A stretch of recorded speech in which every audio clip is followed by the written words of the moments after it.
Welcome. I'm delighted to be with you here again. It's Mensah Oteh, and I want to talk to you about a very simple formula that can help you achieve your financial dreams and goals. I'm going to be talking about financial wealth in the next few minutes, and I believe that all of us and anyone can achieve financial freedom, financial independence, and can become wealthy. But you have to know how. Now, to know what to do, you've got to start with a why. You've got to know why you want to achieve it. Now, I cannot tell you exactly your whys. I can give you some suggestions, but the reasons have to come from within you. The burning desire, the passion, and the reasons are yours. You have to come up with those. What I can share with you are strategies that can help you achieve those dreams and goals. Now, to support those strategies, you need philosophies, and that's where I also can be of assistance. I can give you guiding principles and guiding beliefs that anchor those strategies you're going to be applying. Now, let's start by saying something very, very, very simple. That wealth and poverty are like both sides of a coin. Now, if you understand the law of polarity, then you will recognize that you cannot have something good without understanding or having something bad. You cannot have light without darkness. You cannot win without understanding the joy or the pain, depending on what side of the coin you believe in, of losing. So wealth and poverty are like both sides of a coin. And you and I simply get to choose what side of the coin we get. You see, life is not a dress rehearsal. It's not a game. It's not destined. We get to choose because we have the power of choice. And so, the life you have today, you have by choice. Now, I don't believe that there are any victims in life. I believe that you and I are both volunteers. And in all areas of our life, we are the lowest common denominator. Meaning that we get to choose what happens in our life. Nothing happens in your life without your participation. So, whether you agree or you disagree with what I'm about to say, I don't really care and I don't really mind. I hope you see the positive side.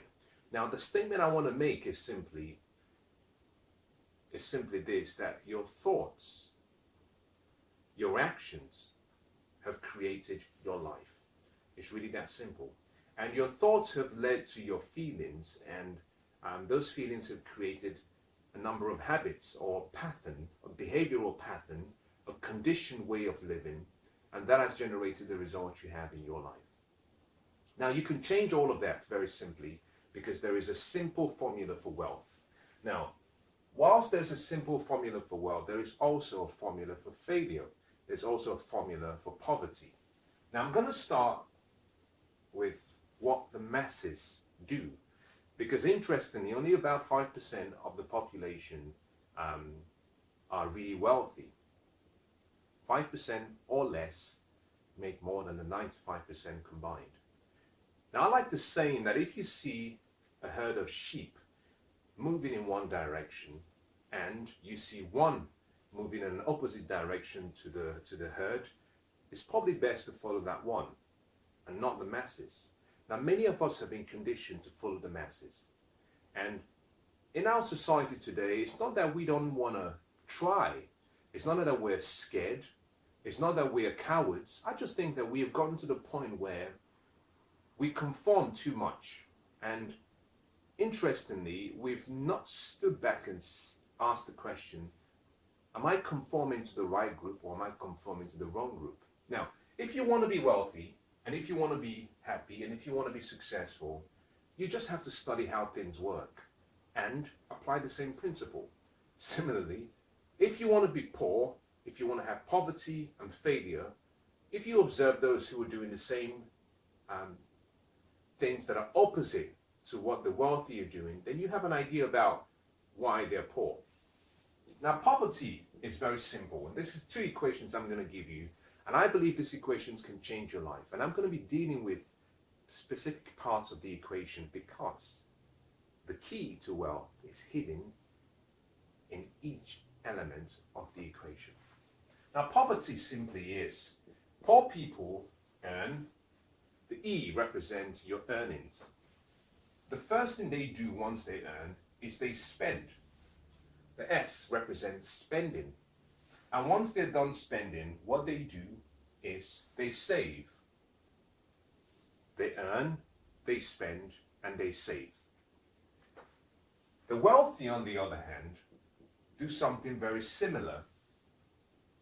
Similar in the point that it's the same amount of money, but once the same amount of money has been earned, they do something really opposite. So they start with a similarity, meaning that they also earn same amount of money, but what they do first is very different to what the poor and the general public do.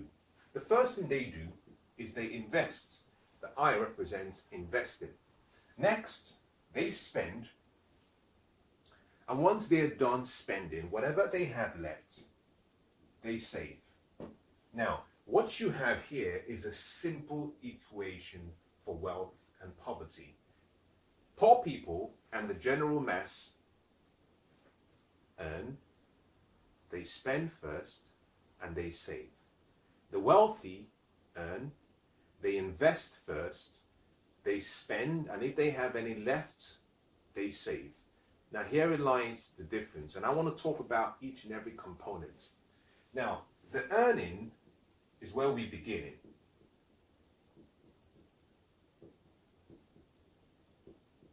If you want to be wealthy, recognize, number one, it's not how much money you make, it's not how much money you earn, it's what you do after you've earned the money.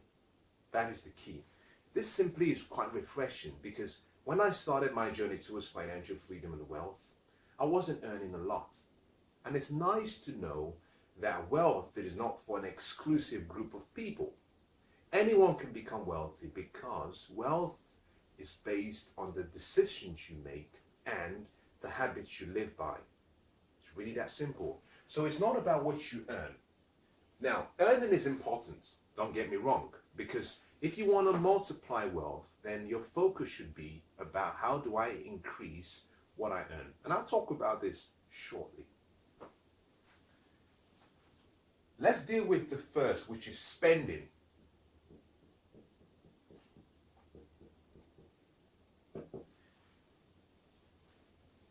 Fundamentally, one of the biggest differences between people lies in how they think.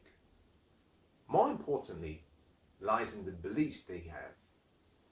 The wealthy have a very, very different belief system to the rest of the population. Now, most people think that the purpose of money is for spending. That is not the case. The purpose for money is not to spend it. The purpose for money is to create more. You have to be a creator. Now, most people want to spend every single thing they earn. Now, I'm not suggesting that that is wrong. It's all a matter of choice, and it's also a matter of perspective. But if you want to create wealth, you must understand that you cannot spend all you earn. Now, the ancient Babylonians were very smart people. They were very wealthy. And they had a coin, they coined a phrase.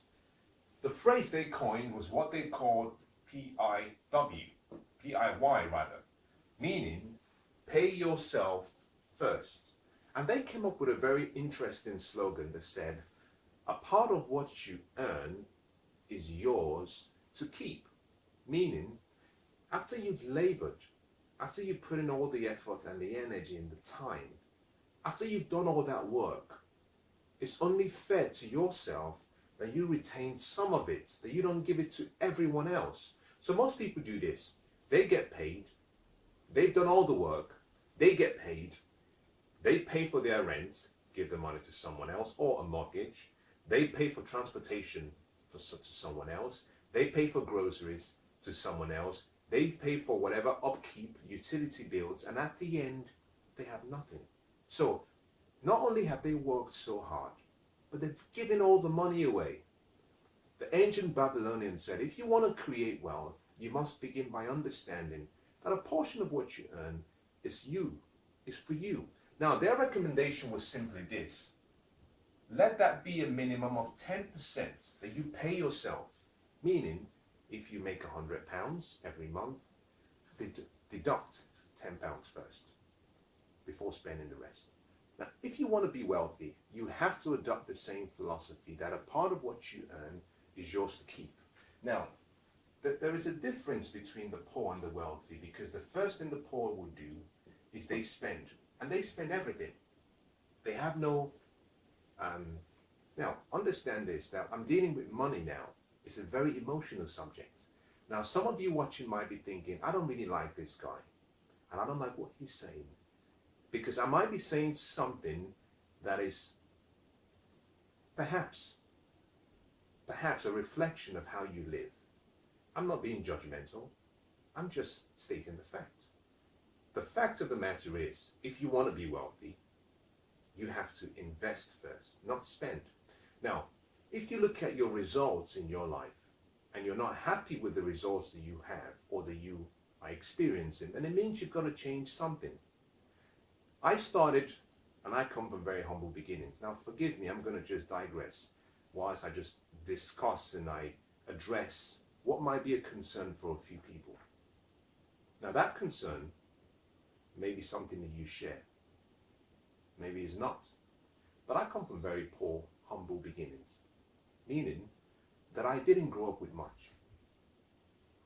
I grew up in such a way that very few people would have found it tolerable. But I was happy. We were happy because we were spiritually rich. We were financially poor, but we had the right philosophies and attitude about life. But I grew up sometimes not having more than 2 meals a day, sometimes having just 1 meal in a day, and we were still happy. So I have seen, and I have tried, and I have tasted the extreme of poverty and not having, and lack. And I've also had the joy, and I say that from a humble point of view, of knowing what it means to be free, financially free. And I can tell you this, both extremes are a result of how you think. You see, when I look back at my childhood, one of the things I observed was, we had a lifestyle. The lifestyle we had was the lifestyle of the poor. We would earn, we would spend, and we had almost nothing to save. Now, many people might say, if you understand my conditions, if you know what I'm going through, then you wouldn't ask me or encourage me to save, or you wouldn't be that tough and harsh because I have nothing to save. To those people who have such views, let me offer you a word of wisdom. Your mind is your greatest asset. Your mind is also your greatest liability. If you do not think empowering thoughts, and if you combine your disempowering thoughts with disempowering questions such as, why does this always happen to me? Your mind will find answers. Your mind is that powerful. The mind cannot distinguish between what is good or what is bad. So whatever you ask of the mind, it will give back to you. You have to change the way you think. But growing up, I realized that the way we lived was very different. Now, having had the opportunity to travel from Africa to the West, I started to notice something about those who were wealthy. As I started to study them, I realized that they had a different belief system. They had a different philosophy for living. They had a different habitual pattern, and they lived differently. And as I studied more, I came to the realization that it wasn't that they were earning more. It was simply that they had a different mindset of what to do with the money they earned. The wealthy people understood the ancient Babylonian way of living, meaning take a portion of what you earn, give it to yourself. Now, let's come back to what I was saying. We started by saying the wealthy will earn just like the poor. The poor, however, will spend. The wealthy, on the other hand, will invest. Now, I'm going to talk about this later because investing is an art. But before it becomes an art, it has to become a plan. Most people think about investing and they think about investment strategies and vehicles and products and options. That is not what investing is all about. By investing, I'm not talking about property investment or real estate. I'm not talking about gold or silver. I'm not talking about bonds and stocks. I'm not talking about commodities. I'm not even talking about businesses. I'm talking about a plan. The future does not get better by hope. The future gets better by a plan. The plan makes the investment product successful. But interestingly, the plan is only worth the paper it's written on based on the investor. So you are the lowest common denominator, which means that you make the investment successful. Now, some people delegate that responsibility to others, and that's okay. But you must be financially intelligent so that you are able to ensure that whoever you delegated the responsibility for your financial future understands your vision, your goals, and is working in harmony with your purpose. If you don't have financial education, there's a good chance that whoever you delegate your responsibility to might not be sharing the same purpose and vision and goal you have. So the first thing you have to do is invest. If you want to be wealthy, invest first. Now, I'll come back to some of these items, but let me go through each and every item. Now, the next thing is saving. The poor save. Now, there's nothing wrong with saving. Don't get me wrong. But saving will not get you to wealth. You cannot save your way to wealth. It's an obsolete strategy. It doesn't work in the 21st century. Now, I want you to hear me carefully. I want you to hear me as loud as I can, make my voice. You cannot save your way to wealth. The best way to describe this is simple. Imagine you're traveling from London to Paris. You have options. You can either walk to Paris from London, it's doable, or you can choose to take the Eurostar train. The Eurostar train will get you in Paris within 2.5 hours. Someone else will do the driving for you. You can sit back, you can watch a film, you can spend time reading a magazine, you can simply even sleep if you choose to. If you choose to walk, it will take you, maybe, depending on how fast a walker you are, it could take you about 4 or 5 days to get there. Now, with both transportation methods, you get to Paris. The difference is simply, with the first option, you get there refreshed, you're ready to go.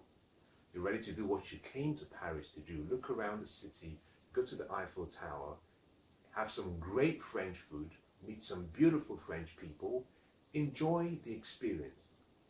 If you walked, however, by the time you get to Paris, you might be ill. You'll be tired. You'll be exhausted.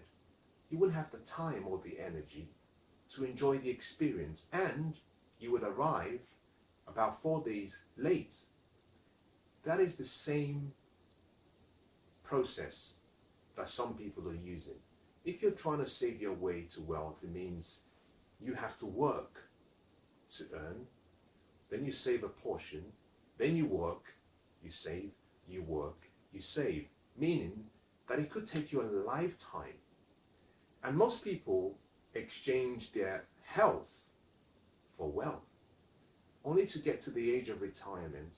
And now when they're retired, when they should be enjoying the most exciting part of their life, they have to exchange their wealth for health, because they've beaten their body so hard that the body is weak.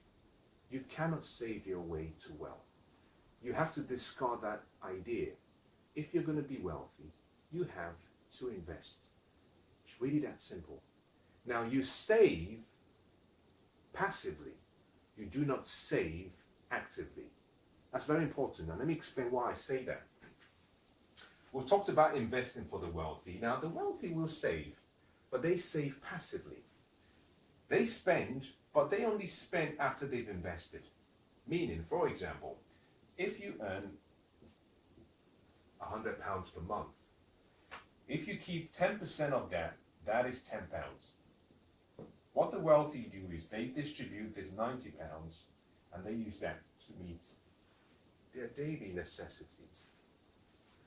Now, if they have £5 left after paying all their expenses at the end of the month, what they do is they find a way to convert this into savings.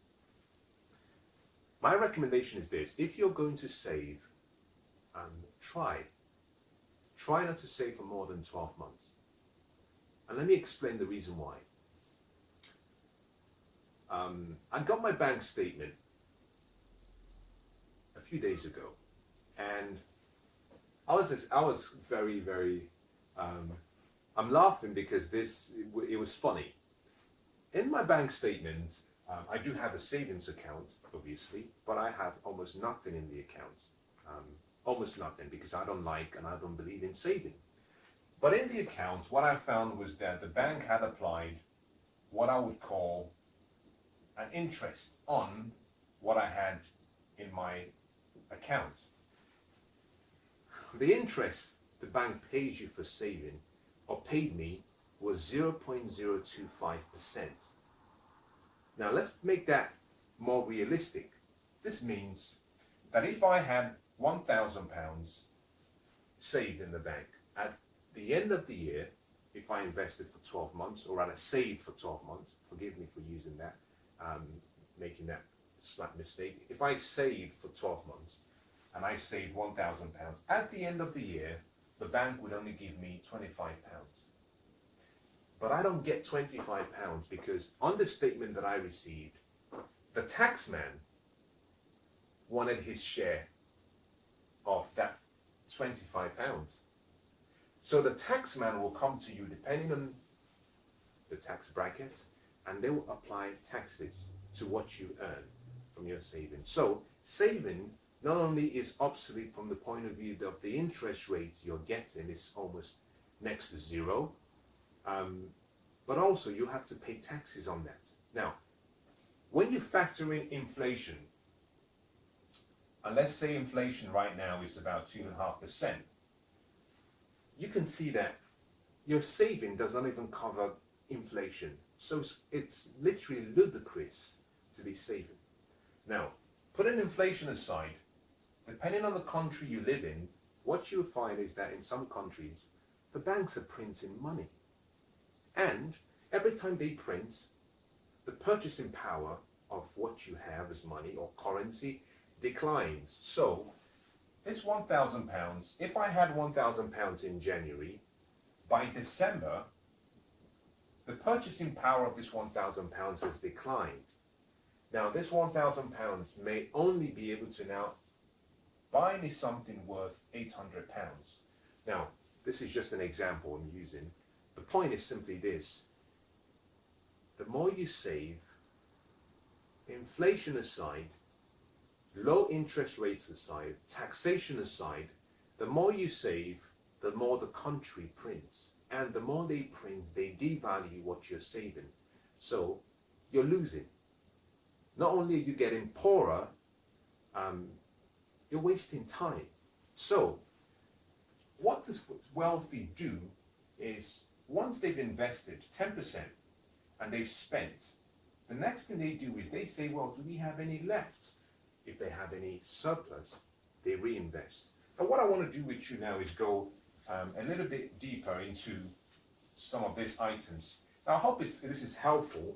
You see, this information I'm sharing with you, I wish I was taught this at a young age. I had to learn this very late in my life, but I'm still very glad that I've learned it. And what I try to do now is share with other people. Now, I hope it's been helpful to you. Now, let's go back. Let's deal with the wealth equation. Let's forget the poverty equation. It doesn't matter where you are. Like I like to say, it's not where you've been, it's not where you are, it's where you're going. You see, you pay the price for the past. Whatever you did in the past, you pay the price for. Whatever you get to experience in the future, you have to decide and choose. And we get to choose right now, right here, right now. But what I'd like you to do is decide that you're going to become wealthy. Just go ahead with that dream and make that decision. And part of the reason you want to do this is because there's so much more good you can do. You know, I can spend a few hours with you, sharing some thoughts and ideas with you, because I've taken myself to a point where I don't have to keep thinking about money. Do I want more? Absolutely. But I don't have to be thinking about time and money, because I have time freedom and I have money freedom. So I can give, I can share, meaning I'm doing good. Now you can do the same. So go with me and let's assume that you have the same dream and passion to be wealthy. Now, back to the equation. You earn, you invest, you spend. If there's any balance left, you save. Now, this is the key. I'm going to give you a great 5-minute what I'll call wealth wisdom whispers. These are what the top 5% of the wealthy are doing. You've got to understand this. If you understand the next 5 minutes, I can assure you, you can very easily double what you earn, what you're earning now within the next 12 months, and even less. Do it in less time. Now, the first thing we have there is earning.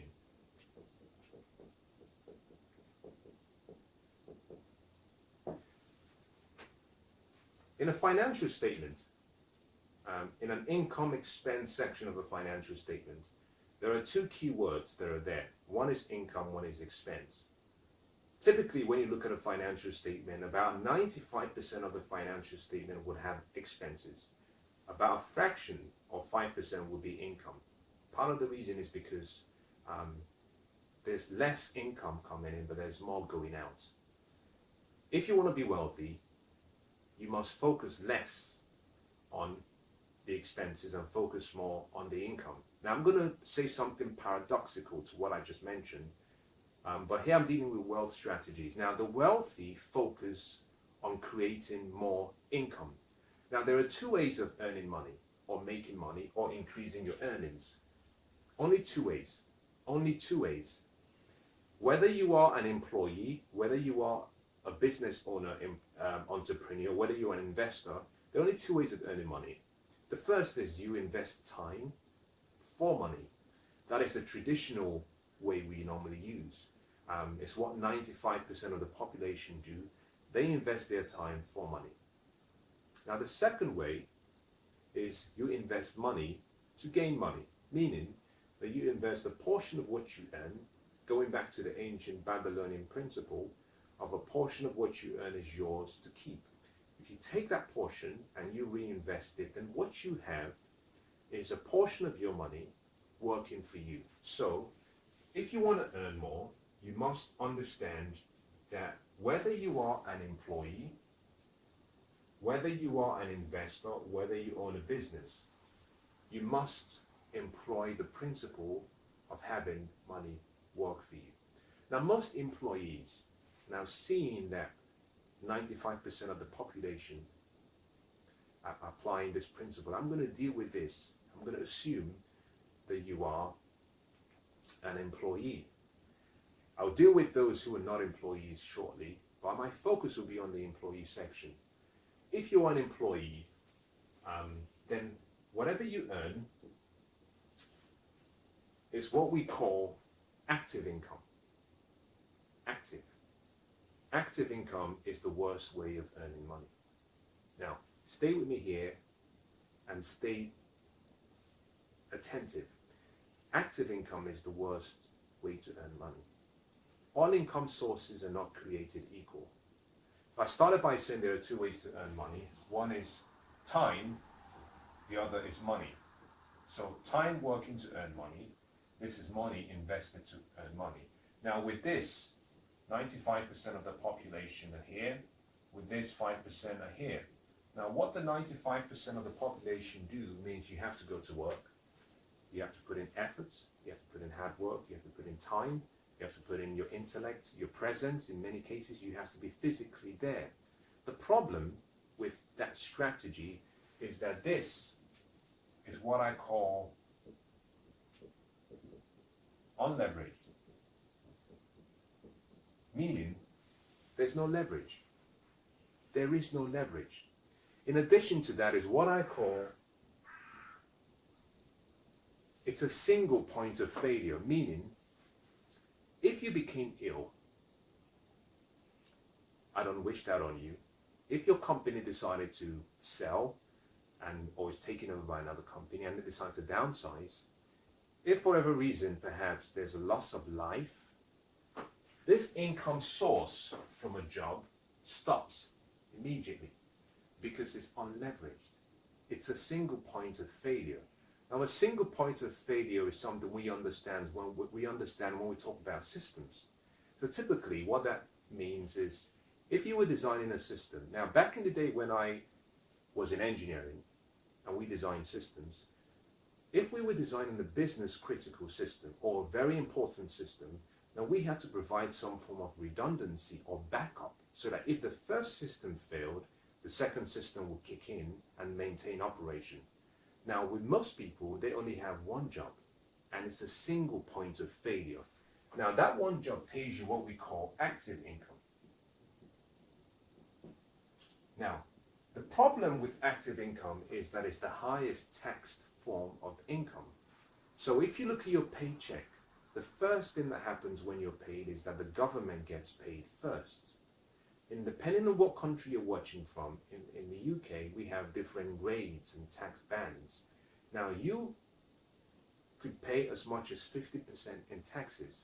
Now, the 50% is not 50% primarily for your earned income. The 50% is usually spread, assuming that you're a high taxpayer. The 50% is normally spread against what we call income, which is what you earn from a job. It goes to what we call value-added tax, meaning every time you pay for something, you pay 20% taxes. In addition to that, you're also paying what we call your national insurance contribution. So when you add up all the tax levies, it could be estate taxes, it could be inheritance taxes. When you add everything, it's easy to be in the position whereby you're paying about 50% of what you earn in taxes. Now, that is for a high earning category. There are various bands for the UK taxpayers. But the point is still this: the taxman gets paid first. If you want to increase your earning, you have to combine your active earning with what we call passive earning. And this is where wealth is created. Passive earning is different from active because passive earning comes from investments. And that is the reason why this part of the equation is important. And I'll talk about that shortly. But you've got to have what we call multiple sources of income. We call that MSI, meaning multiple sources of income.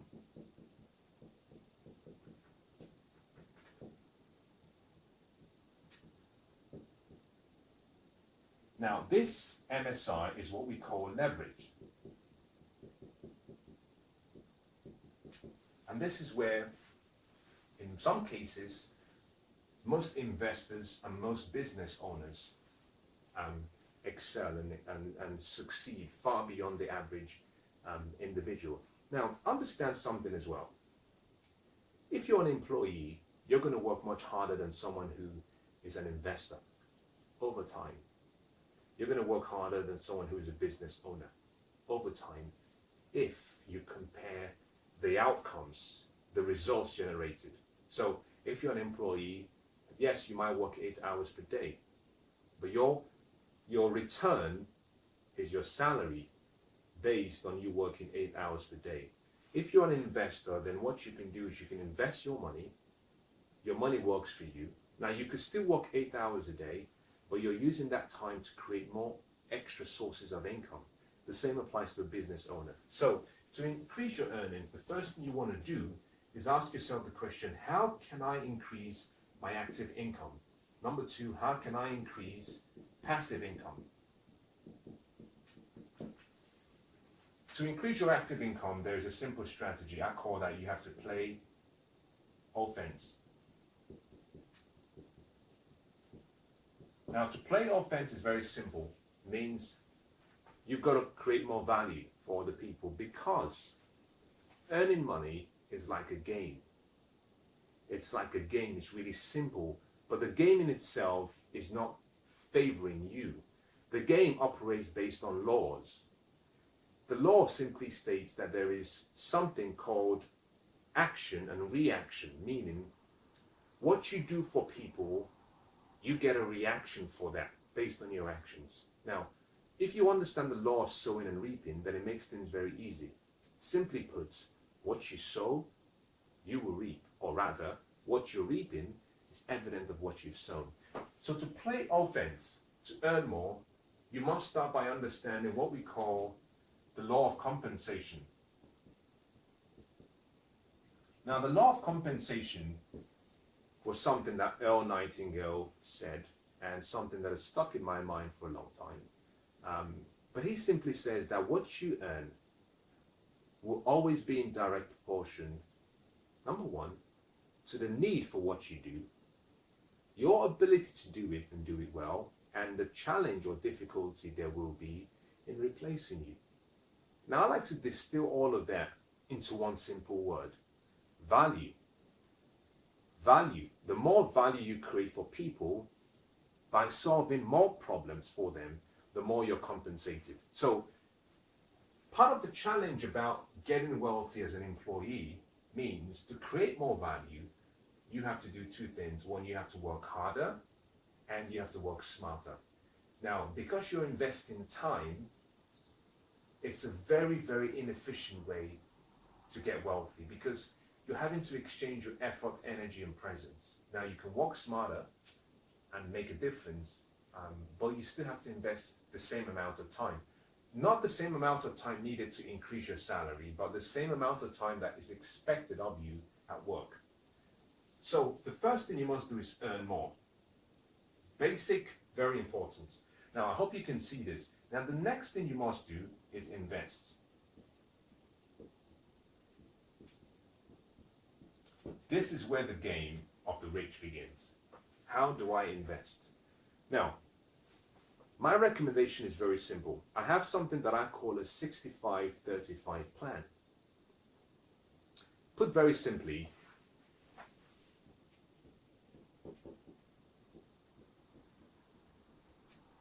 meaning, if you want to be wealthy and if you want to achieve financial freedom within 10 years or less, you have to apply this plan.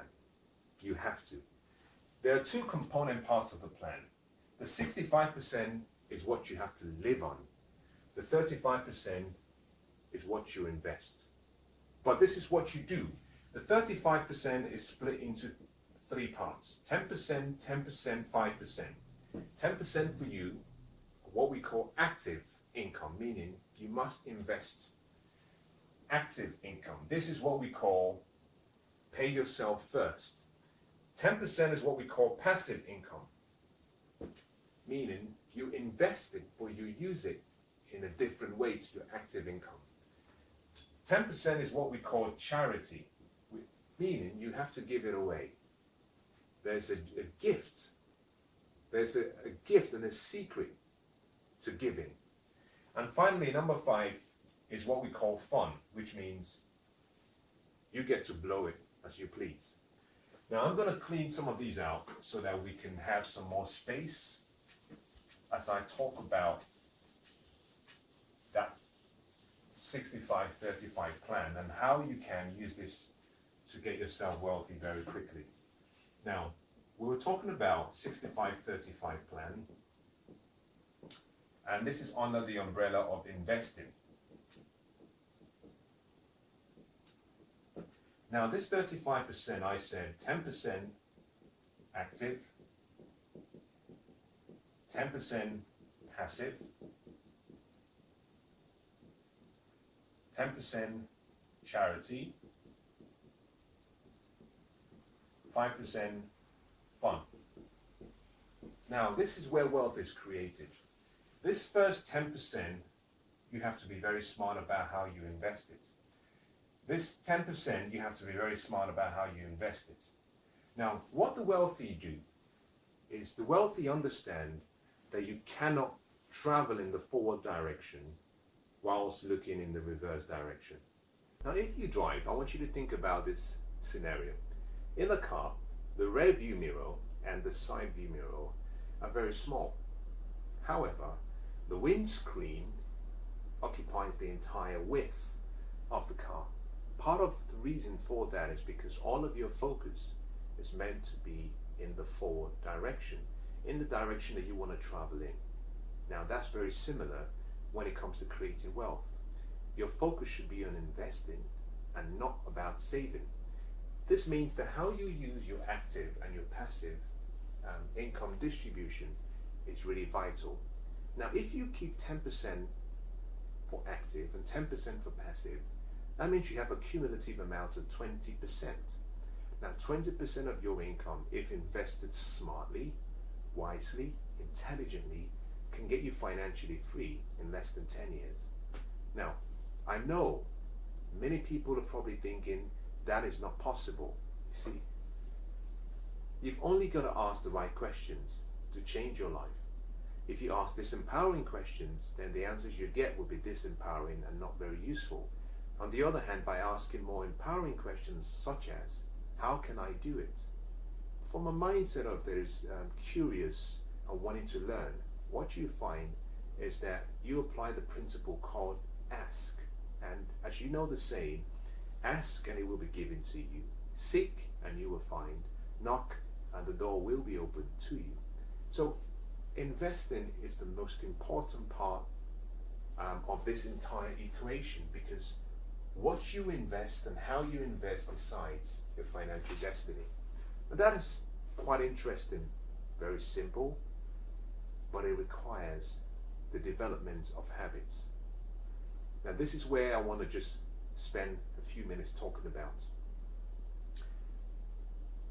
If you're poor, if you're challenged financially, then I believe it's evidence of the fact that you have poor thinking habits and poor doing habits. Because what you think of and what you do determines your results. It's really that simple. So, by starting to set aside a portion of what you earn, if you do this repeatedly, what you're formulating is successful, wealthy habits.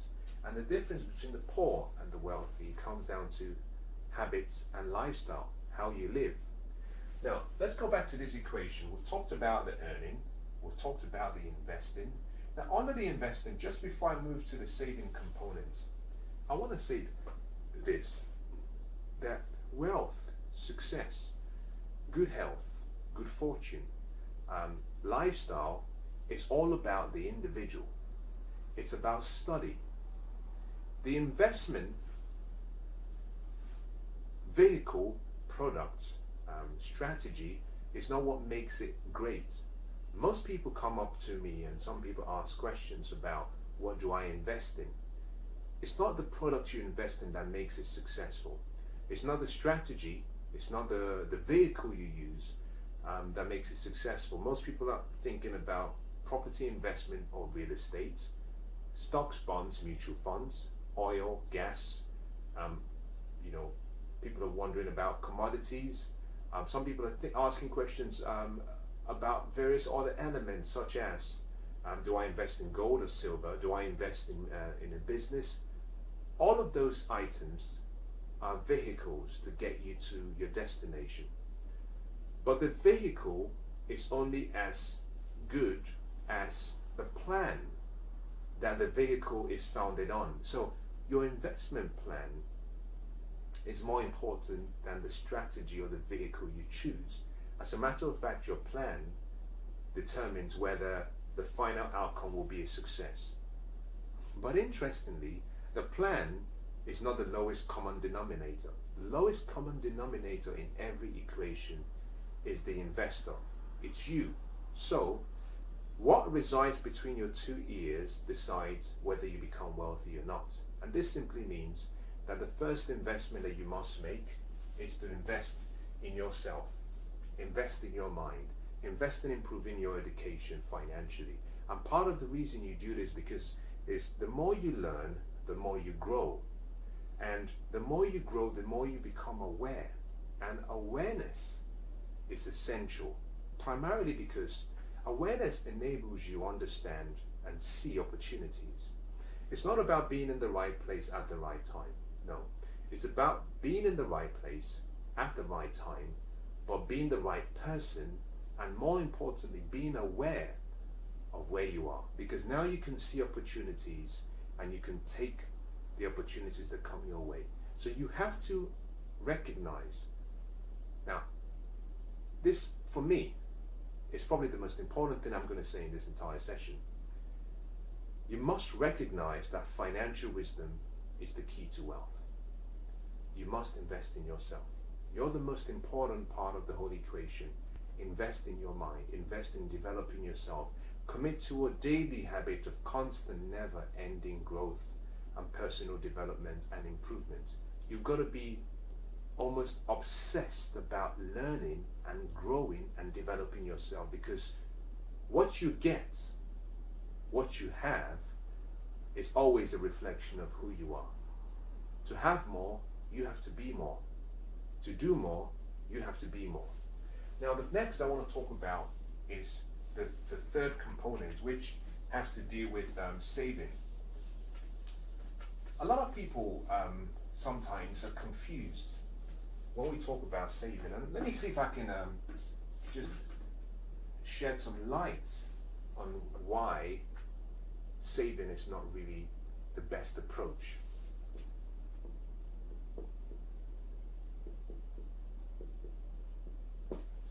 If you understand the times we live in, like I said earlier on, if you understand the times we live in, then you become very aware that what we call money is simply a paper.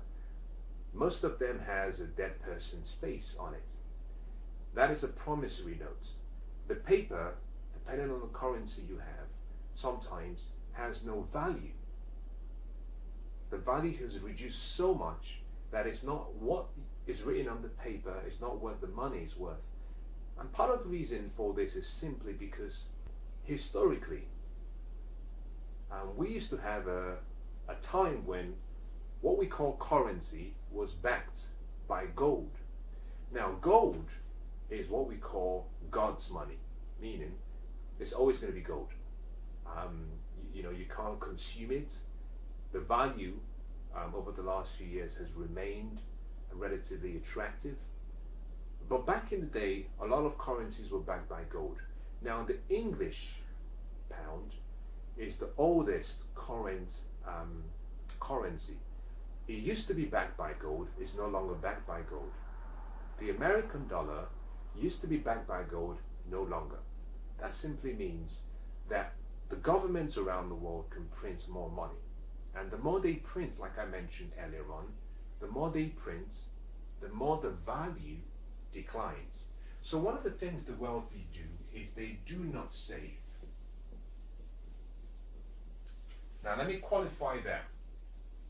They do not save actively. The wealthy will only save passively.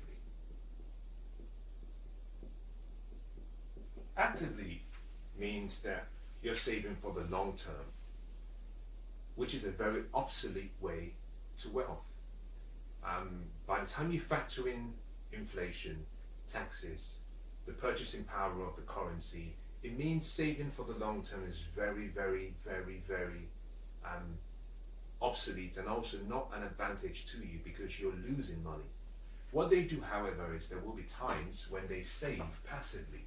Now, passive saving means that you could save for perhaps a period of 6 months purposefully, or a period of 12 months purposefully, and during that time what you're doing is you're looking out for an investment deal, because you don't want to, what we call, position your money and let it sit there for 12 months, because it's very, very disadvantageous to you. So they might hold on to their money for 12 months. Now, this is what the wealthy do. If you're going to save actively, you change the currency. you change the currency. You go from using what we call money. This could be dollars, this could be pounds, this could be euro. You change it to what we call gold, silver. So what they do is they hold their money, especially if it's a considerable amount of money. Now just imagine this, for example. Imagine that you just done a deal and you're wealthy and you've just done a deal, and as part of your deal you now have roughly about 2 million available. You're now looking for a great deal, a business opportunity for you. Now you perhaps, based on what you have an interest in, you know it will take you maybe about 24 months to finalize and complete what you would like. 24 months is a long time to put this in the bank. It's a long time, a very long time. Now the wealthy understand this. So what they do very quickly is, because they want to maintain the value, now this is in a currency called pound, what they do is they convert this to gold or silver. Now silver is a consumable commodity. Gold is not. Gold will maintain its value. It's maintained its value over the last few years. Now over the next few years something might change.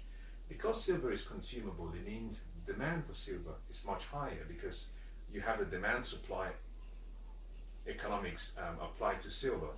Now what they do is they convert this to gold, but that is not an investment. They're not investing, they're simply holding that money until they're ready to convert it back into a currency to allow them to invest.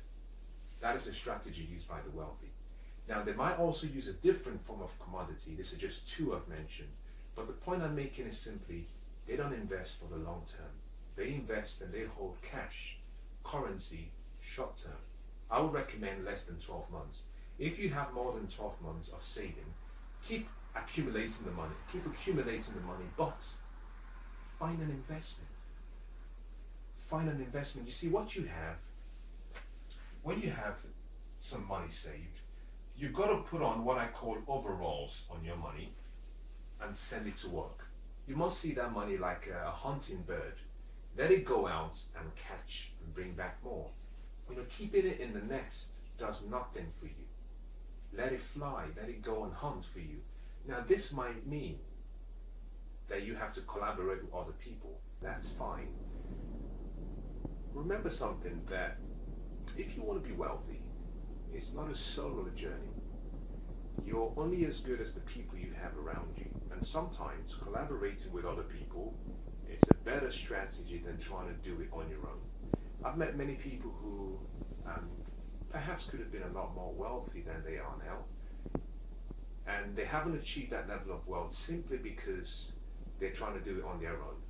Collaboration is sometimes much more advantageous than trying to ride solo. You see, a great idea in the mind that is never used or never made into something of tangible form is nowhere as good as a mediocre idea that is implemented and is being used to change lives. So invest. Find a way to invest. If you're going to save for more than 12 months, I'll suggest that you find an investment where you can park that money, and this could be, an investment that pays you a yield or a return that is very small, but let it keep multiplying. At least find an investment that exceeds the inflation rate, so that you're not losing out in the long run. Now that kind of concludes the savings part. Now you notice from this assessment that I did that I skipped what I think is perhaps the crystal ball to whether you become wealthy. That is spending.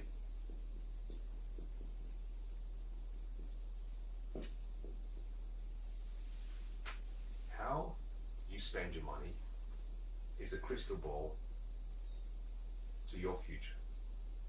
How you spend your money is a crystal ball to your future. Many people make the wrong assumption in thinking that all you have to focus on is increase your means. I don't really think that is necessarily the best way to start. There are three categories of people. Now, I started with the bottom category, and I journeyed through every single category. Now, when I started my journey, one of the things I found out the first time I sat down and I did an assessment of where I was financially, I found that I was one of those who had expenses, and my expenses were greater. My expenses were greater than my income. What I spent every month far exceeded what I earned. But that is a bad place to be. But I was one of those people who I just didn't have a good management handle on my income, and I didn't allocate my resources well. With time, the more I increased my financial education, I got to a place where the income I was earning was about the same as what I spent. I didn't have any surplus. So in this case, you're in what we call a deficit. Here your net, no extra. Finally, I got to myself to a point where I was able to spend less than I earn. Now this is important, because if you're going to be wealthy, you have to spend less than you earn. The key is in living within your means, but continuously expanding that means, so that as this goes up, your expenses go up.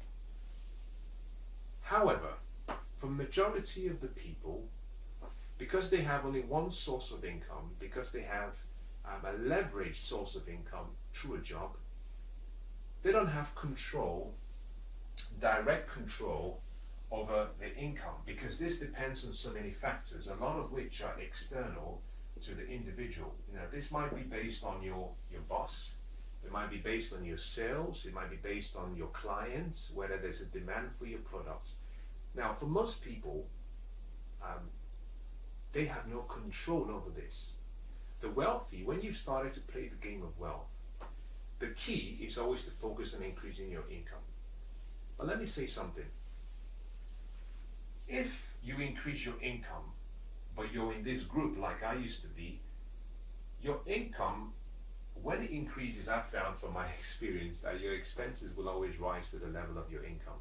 So if you have an increase in income, if you have poor money habits like I used to have, all you do is spend it, and you'll be in the same position that you've always been.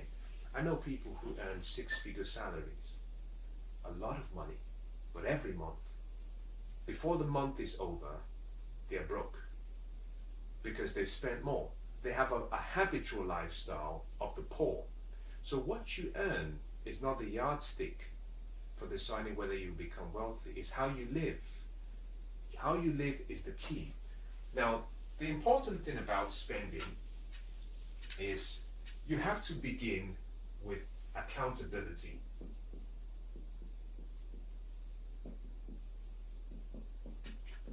This means just be accountable. Accountability simply means that you have to just know.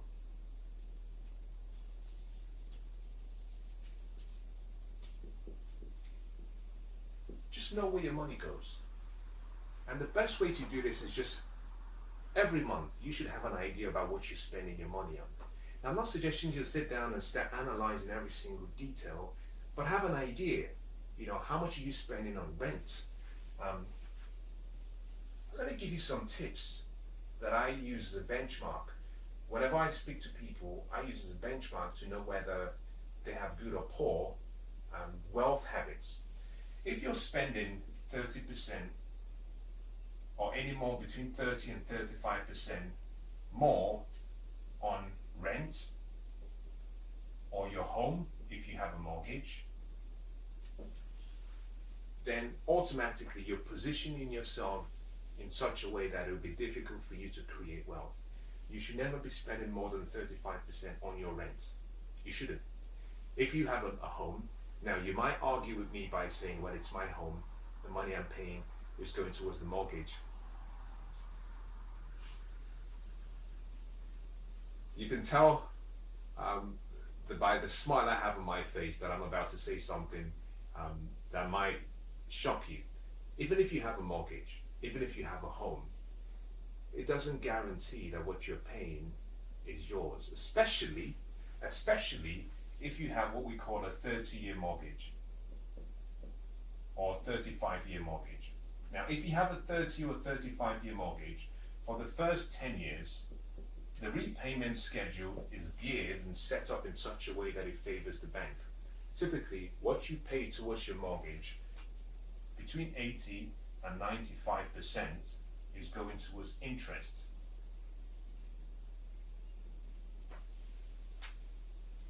The rest is principal. Let me make this practical.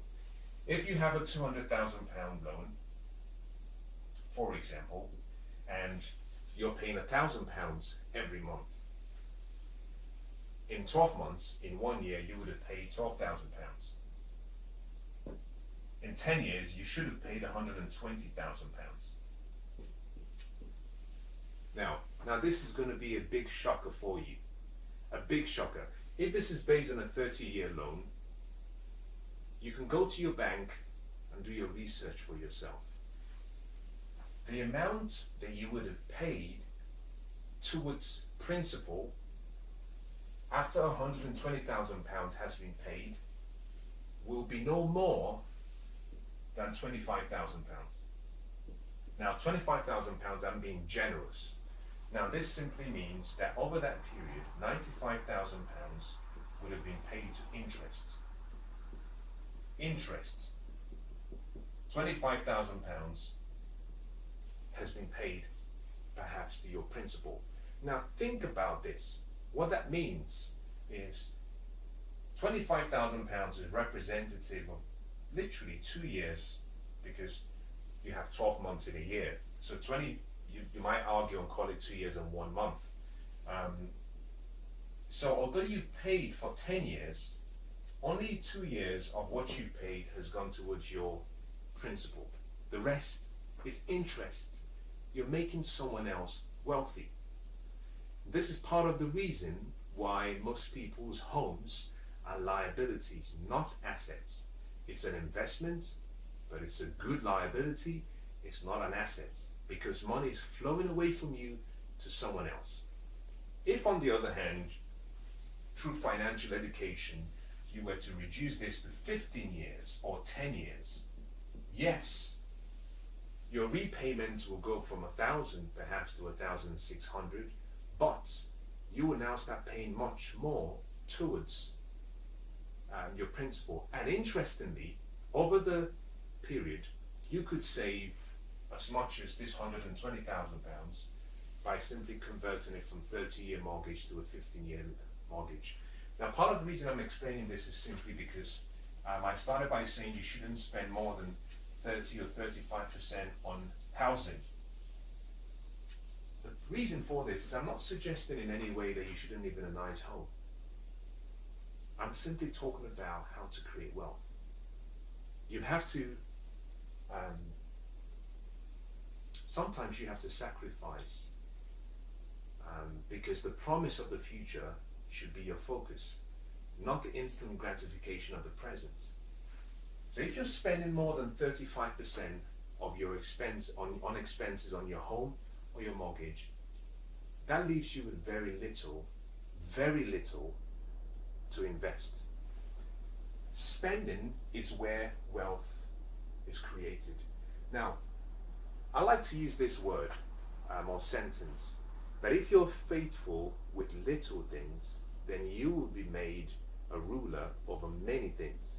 In other words, if you're humble, if you're diligent, if you're managing the little things well, then when you get the big things, you will manage it well. Now, most people want to be wealthy, but they can't manage the little they have.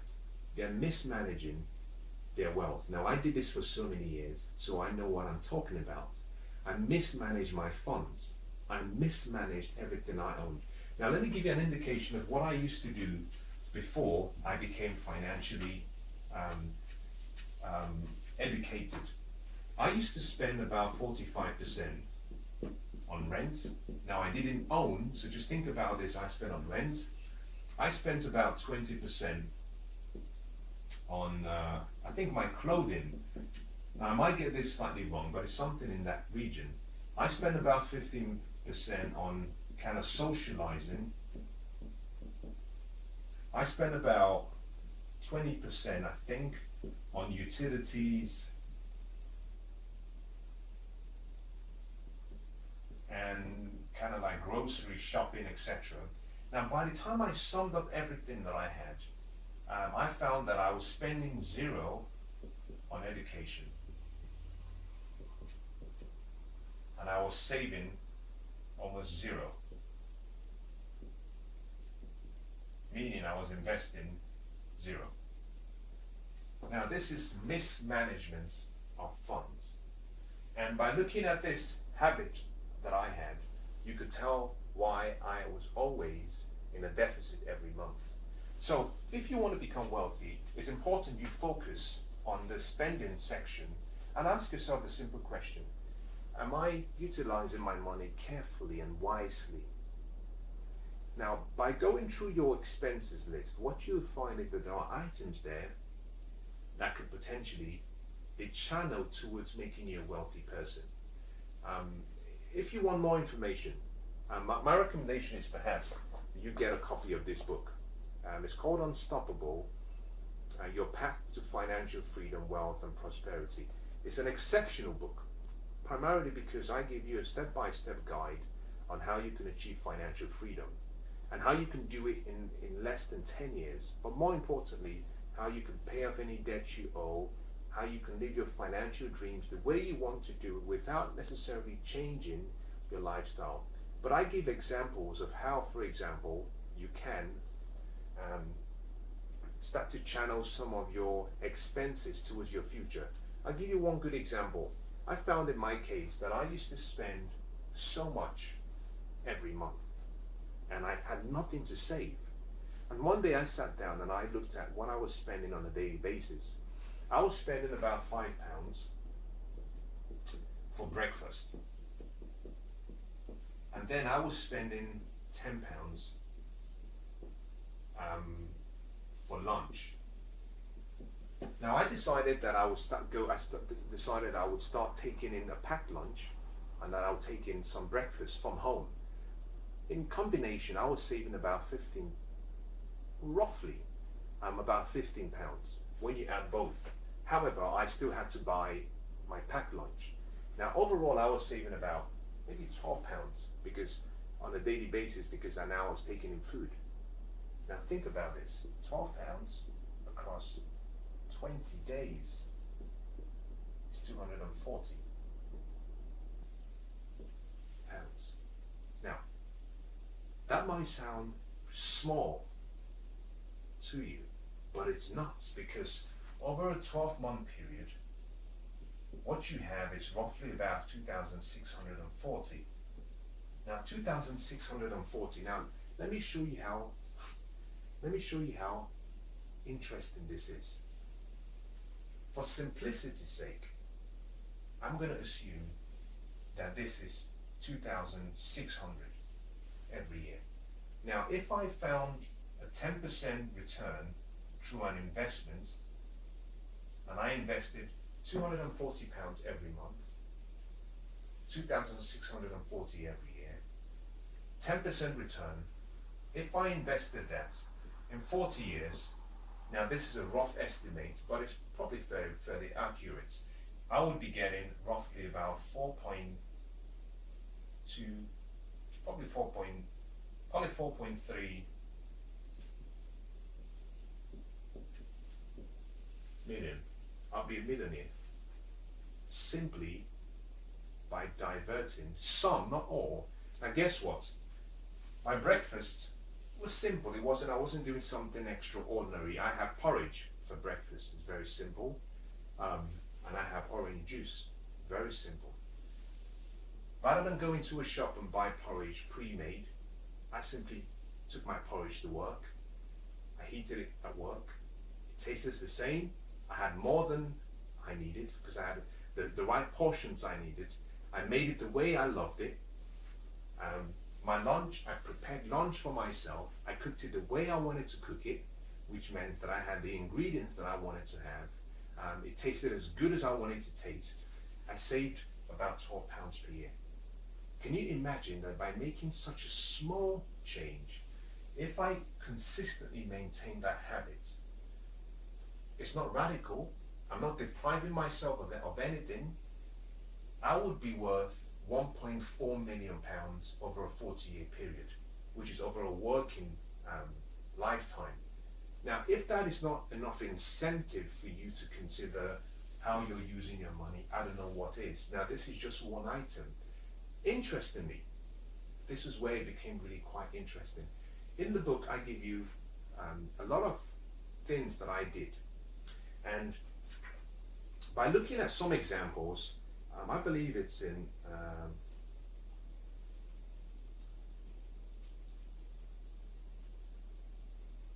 if you want more information, just go to chapter number 11 of Unstoppable. There I give a lot of examples. It's worth the investment. Trust me, the book is worth the investment. But by identifying all of my expenses and just going through and seeing what I was and how I was spending my money, you would not believe this. I was saving about £1,000 per month. And when I made the changes, I did not notice that I had made any changes. If it was as simple as the example I gave you first, very simple examples, I did not know I had made the changes. Now imagine £1,000 saved. Now think about this. If I saved £1,000, every year I would have £12,000 to invest. If I invested this over in an investment that paid a 10% return over a 40-year period, not even a 40-year period, over a 20-year period. Now this is so beautiful. This is so fantastic. Over a 20-year period, saving £12,000 per year will make me at least £1.1 million in 20 years. I'll become a multi-millionaire simply because I made some lifestyle adjustments for 20 years. Now guess what? This is where the beauty lies, because this is how the wealthy think. I delayed some form of gratification for a short period, for 20 years, and guess what? Now I'm dealing with things that are not necessarily that difficult. If I have 1.1 million in an investment, if that investment pays me a 10% return, it means that every single year I'm getting £110,000 passive income I don't have to work for. Can you see the difference? It's all about how you think, how you allocate your resources, and how you distribute your wealth. Imagine this, saving £1,000 per month for 20 years at a 10% return. I'm getting about 1.1 million. Invested, that will pay me at 10% £110,000 per year, which I do not have to work for. You see, this is how financial freedom begins. Now, this is what we call a multiple source of income, which is how investments should be, and that's how the wealthy think. Now, I hope that's been useful. I'm going to conclude now by giving you one or two philosophies, guiding philosophies to support the strategies I've actually given you over the last few minutes.